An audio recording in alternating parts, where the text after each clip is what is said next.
da gaskiya. In aka bani kai bani da wani buri a duniya. Ki daure ni da so karki mini sama mai tarbiya. Ba zan yi ba.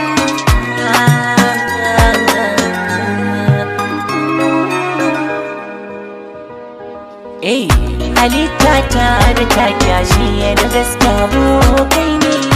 Ban ƙauna da fitina na sa shari zalimi. Halitta ta da ta kashi da gaske abokai ne. Abin ƙauna ta fitina na saka ni zalimi.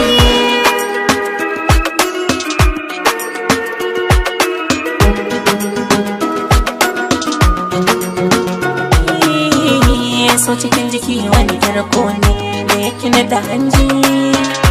Baka kalli munin mai son ka ko an kira shi juji. Yaudara kamar wani kusa ne da yake ba makurji. Raɗaɗin sake sanya mutum ya bar gidansu ya nufi daji. Ki kula da ni kin ji na. A rashin hakan zai taɓa raina. A cikin jika na ji so kauna. Idanuwa su kan gwada fuskarki idan na rantsa idona. Haƙuri a shiga bari ba ne yana zuwa ga mai shi.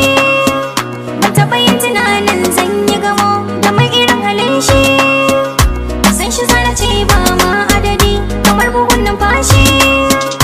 Kunnuwa suna jin kalmomin bakin shi masu taushi. A koda yaushe zan alfahari bikin halin kashi da yan gari. Alakata da kai kai kokari kasantuwar uwa ne da jinjiri.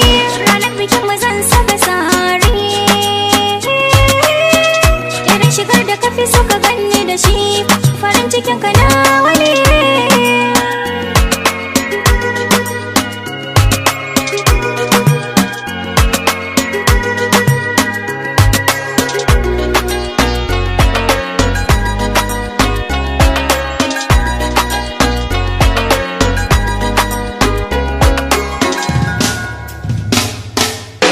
Babban ne kai so daji in an yi maka duba. Kin yi mini yadda nake so na gode Allah shi karba. Wanda baya san ki ni ma ba na san shi za mu yi gaba. Na ce da kai kar ka damu kula garin ka samu. Mu haɗa kai kar aji mu mu raba sirrikan mu. Mu kwanta da hankalin mu tilas gani a bar mu. Gidan mu an san ka har umar mu bugu da ƙari har da baba.